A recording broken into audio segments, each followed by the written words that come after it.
Cyber నేరాల పట్ల ప్రతి ఒక్కరికి అవగాహన అవసరమని బీజేపీ నేత జీవీఎల్ నరసింహారావు అన్నారు. విశాఖలో ఆయన మీడియా సమావేశం నిర్వహించి పలు అంశాలను వెల్లడించారు. ఈ సందర్భంగా జీవీఎల్ మాట్లాడుతూ సైబర్ నేరాలపై ప్రజలకు అవగాహన కల్పించేందుకు సంక్రాంతి సంబరాల్లో ప్రత్యేక కార్యక్రమాలు నిర్వహించామని, అలాగే వివిధ బ్యాంకులు, ఆర్థిక సంస్థల వారి స్టాల్స్ ఏర్పాటు చేసి సైబర్ నేరాలు జరిగే తీరును ప్రజలు తీసుకోవలసిన జాగ్రత్తలను సూచించారని చెప్పారు. స్టీల్ ప్లాంట్ అంశాన్ని ప్రస్తావిస్తూ స్టీల్ ప్లాంట్ కు తిరిగి పునర్వైభవం వచ్చేలా నరేంద్ర మోడీ సారథ్యంలోని కేంద్ర ప్రభుత్వం ప్రత్యేక ప్యాకేజీని ప్రకటించడం మన రాష్ట్రానికి గొప్ప వరమని అన్నారు. నమస్కారం. మరొకసారి అందరికీ, మీడియా మిత్రులందరికీ, ప్రేక్షకులందరికీ కూడా, రాష్ట్ర ప్రజలందరికీ కూడా సంక్రాంతి శుభాకాంక్షలు.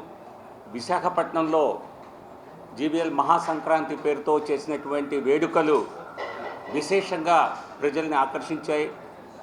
దానిలో మీడియా మిత్రుల పాత్ర కూడా చాలా విశిష్టమైంది.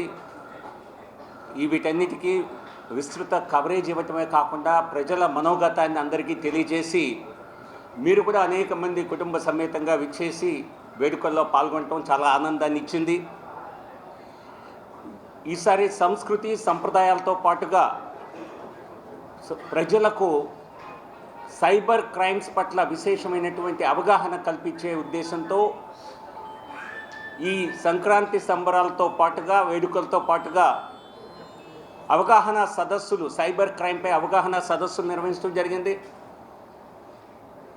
దానికి సంబంధించినటువంటి కేంద్ర ప్రభుత్వం ఇచ్చినటువంటి కాల్ సెంటర్ 1930 1930 ఎవరికి ఎటువంటి తప్పుడు కాల్స్ వచ్చినా, తప్పుడు ఈమెయిల్స్ వచ్చినా, ప్రజల్ని మభ్యపెట్టేటువంటి సమాచారం వచ్చినా, అనుమానాస్పద సమాచారం వచ్చినా ఈ క్రైమ్ సెల్ నంబర్, కేంద్ర ప్రభుత్వం హోంశాఖ నిర్వహించేటువంటి ఈ సైబర్ క్రైమ్ సెంటర్ నెంబర్కి ఇవ్వవలసిందిగా కోరటం జరిగింది.